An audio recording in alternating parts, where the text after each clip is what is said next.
अब नितिन वालियान जुड़ गए हैं और नितिन वालियान किसान आंदोलन से हमारे साथ रहे। कई बहुत सारे इंटरव्यू हमने उनके चलाए थे। आज वो यहाँ आए तो हमने सोचा कि एज ए युवा, एज ए एक्टिविस्ट उनकी क्या राय है, क्या देख रहे हो इस आंदोलन का भविष्य नितिन?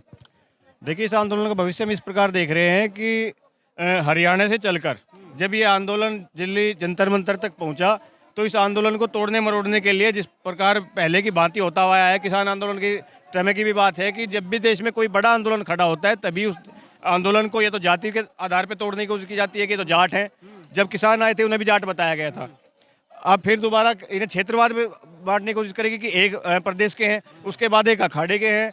तो लेकिन जब उन सभी प्रोपेगेंडा इनके फैल हो गए, हमारे राजस्थान, हरियाणा, उत्तर प्रदेश से मैं खुद हूँ और हमारी सारे खापे आज हरियाणा के, उत्तर प्रदेश की आज आई हैं, तो इस आंदोलन का रूपरेखा का महत्वपूर्ण बिंदु ये आता है कि आज आपने देखा होगा कि जब सारी खाप दिल्ली की ओर कूच कर रही थी तो जिसके खिलाफ आरोप लग रहे हैं, ब्रजभूषण सिंह शरण सिंह का सुबह ही एक वीडियो आता है और वो वीडियो के माध्यम से माफ़ी मांगता है कि मैं निर्दोष हूँ। सारे खाप चौधरी, सारे हमारे जितने आज दिल्ली जा रहे हैं, एक बार मेरे से बात कर लो, मैं निर्दोष हूँ और मैं इस्तीफा तक देने को तैयार हूँ। इस्तीफा देने की पेशकश उसने आज अपने मुंह से कर दी है और मुझे लगता है कि आंदोलन इतना लंबा होगा कि इस्तीफा देने मात्र से आंदोलन नहीं रुकेगा।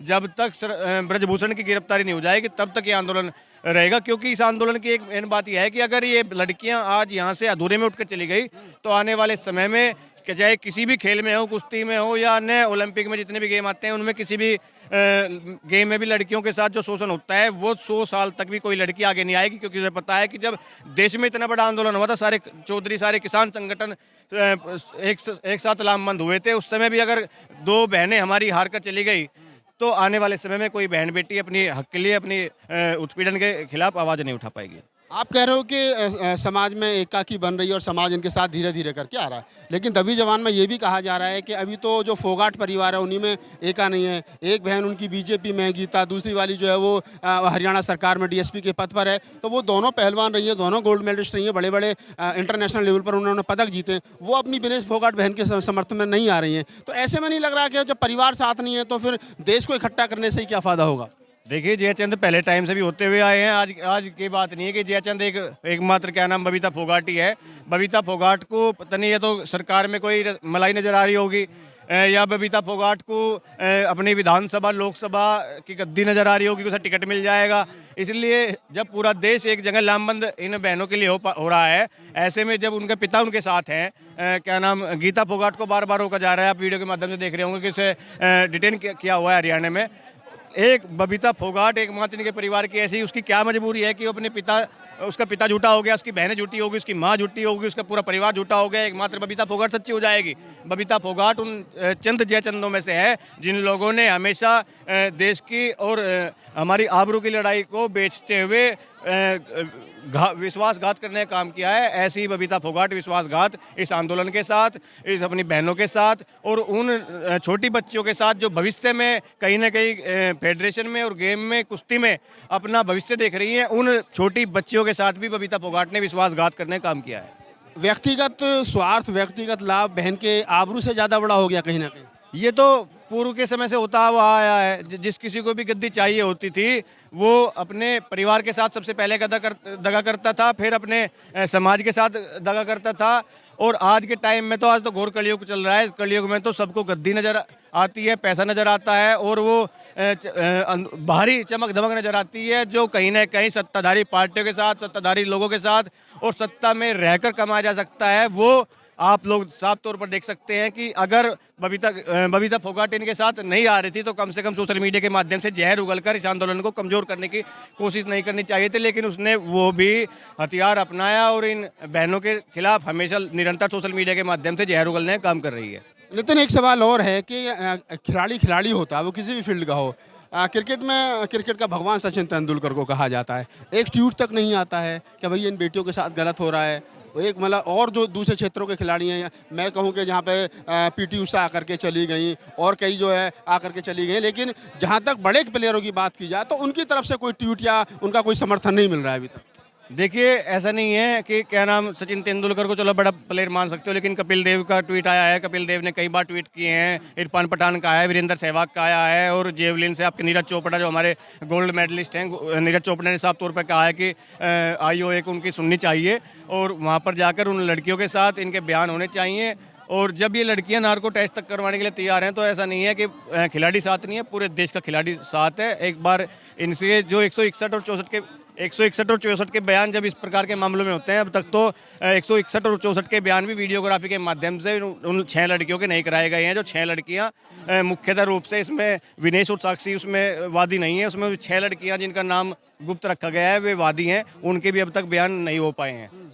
अच्छा, कहीं ना कहीं ब्रजभूषण सिंह ये कहते हैं कि मैं ये कह रहे हैं मेरा 2012 से शोषण हो रहा है, अगर मैं इनका शोषण कर रहा था तो फिर 2018 में अपनी शादी का कार्ड देने क्यों आए थे, क्यों मुझसे मिलते रहे, क्यों भी 1 साल पहले तक 6 महीने पहले तक मेरे साथ सेल्फी खिंचवा करके जो है वो सोशल मीडिया पर डालते रहे, ऐसी क्या मजबूरी थी? देखिए ये जो सेल्फियाँ ये चल रही हैं, सही बात है, 2018 की तक तो साक्षी भी कहती है कि 2018 के बाद मैं नहीं गई।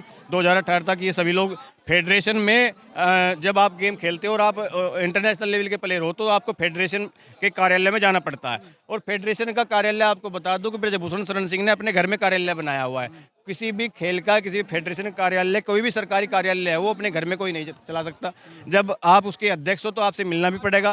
कहीं कागज ऐसे होते हैं जिन पर साइन करवाने के लिए या किन्हीं कारणों के पास अगर वो अध्यक्ष की कुर्सी पर था तो जाना पड़ता है। और जाहिर सी बात है कि जब अपने आप अध्यक्ष के या बड़ा प्लेयर एक बड़े व्यक्ति से मिलता है तो जाहिर सी बात है कि कुछ लोग वहाँ पे ऐसे भी होते हैं जो फोटो ले लेते हैं। तो उन फोटो को इतना बड़ा इश्यू बना लेना कि आ रही थी, फोटो खिंचवा रही थी, तो वो ज़्यादा बड़ा इश्यू का कारण नहीं है। आप यहाँ भी जो देखोगे कि जितने बड़े चेहरे आए हैं, अगर वे आ भी गए, उनके साथ हजारों लोग सेल्फी ले लेंगे और उन्हें पता भी नहीं होगा कि किसने फोटो लिया है। उन्हें फोटो को इश्यू बना लेना, उसका कहना कि उत्पीड़न नहीं हो रहा है, ऐसा नहीं है। ऐसा 2018 के बाद तो साक्षी कहती है कि मैं उसके बाद ब्रजभूषण शरण सिंह से मिली ही नहीं हूँ। और ब्रजभूषण शरण सिंह कहता है कि साक्षी और उसका पति अभी पीछे 2 महीने पहले मेरे पास आए थे। तो ब्रजभूषण शरण सिंह ये छोटी छोटी बातें करके, ये बेहुदी बातें करके, आपने पहले भी देखा होगा कि एक इंटरनेशनल टीवी पे के माध्यम से बैठ के, नेशनल टीवी पे बैठ के ब्रजभूषण शरण सिंह बहन बेटियों के लिए किस प्रकार के शब्द यूज कर रहा था कि मैं कह भी नहीं सकता कि मैं उस चीज़ की रोटी खाता हूँ।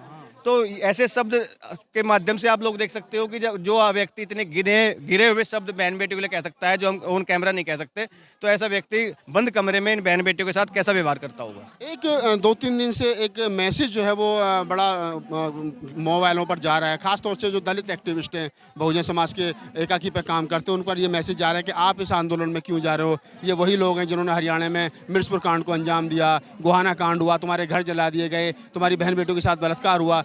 तो शेड्यूल कास्ट को इस आंदोलन में रोकने, मतलब आने से रोकने की कोशिश की जा रही है। वो इसलिए की जा रही है कि ये सबसे पहले तो मैं बता दूं कि इस आंदोलन को वे वही लोग हैं जो इस आंदोलन को जाट और जाति के आधार पर तोड़ना चाहते हैं। उन्हें पता है कि जब भी इस देश में बड़े आंदोलन हुए हैं, तब इस देश में चाहे वो दलित हो, मुस्लिम हो और जाट हो, आपने देखा होगा कि ये लोग जहाँ भी जाएंगे जाति के आधार पर लड़वाने का काम करते हैं। हरियाणा में जाट वर्सेस 35 इस प्रकार के भाषण इनके लिखे हुए और प्रोपेगेंडा चलाए हुए होते हैं। इन्हें पता है कि इस देश में सबसे ज़्यादा मात्रा में, मेरे ख्याल से 31% के आसपास दलित हमारे भाई हैं। अगर वे सभी लोग एक साथ लामबंद हो जाएं, आपने देखा चंद्रशेखर जिस दिन यहाँ पर आए थे तो हज़ारों की तादाद में यहाँ पर आपको नीले झंडे नज़र आ रहे थे। जिस दिन ये गठबंधन, जिस प्रकार का गठबंधन के आप कह सकते हो कि गठजोड़ ये जुड़ गया, उस दिन इन लोगों को पर कच्चे उड़ जाएंगे। ये लोग ये सिर्फ ये लड़ाई नहीं जीतने काम करेंगे, ये लोग 2024 की गद्दी से भी प्रधानमंत्री तक की गद्दी से उतारने की क्षमता रखते हैं। इन्हें पता है कि जब तक इन्हें डरा के इस प्रकार का रखेंगे कि ये वही लोग हैं जो आपको डराने धमकाने का काम करते थे। मैं आपसे पूछना चाहता हूँ कि जाट तो हमेशा अपने खेतों में इनके साथ रहा है, लेकिन ठाकुर जिस जाति से ब्रजभूषण शरण सिंह आता है, ये तो वही जाति के लोग हैं जो लोग दलित भाइयों बहनों को पूर्वांचल में घोड़ी तक चढ़ने से मना कर देते हैं। ये लोग अगर इस मुंह से अगर इस आंदोलन को बदनाम करने से जाटों को बदनाम करना चाहते हैं, तो ये लोग दलित भाई हमारे ये भी तो पूछेंगे कि तो ठाकुर जाति वाले तो जो ब्रजभूषण शरण सिंह है, वे लोग तो इन्हें घोड़ी चढ़ने से रोक देते हैं, वे लोग तो इन लोगों की शादियों में बैंड बाजे से बजने से रुकवा देते हैं। तो ऐसा नहीं है।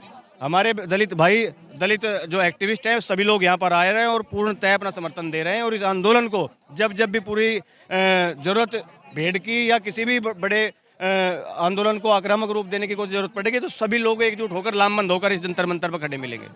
चलिए, तो आप नितिन बालियान थे, मेरठ से आए हैं चल करके, और किसान आंदोलन के समर्थन में उन्होंने जो बहुजन एकाकी की बात की, उन्होंने कहा कि ऐसा कुछ नहीं है, सब लोग मिल करके लड़ेंगे और ये देश की मान सम्मान और बहन बेटियों की इज्जत का सवाल है। और वही बात फिर मैं कहूँगा कि अभी भविष्य के गर्भ में बहुत सारे सवाल हैं, बहुत सारी बातें हैं, देखते हैं, और मैं दिन प्रतिदिन यहाँ से आपको अपडेट देता रहूँगा।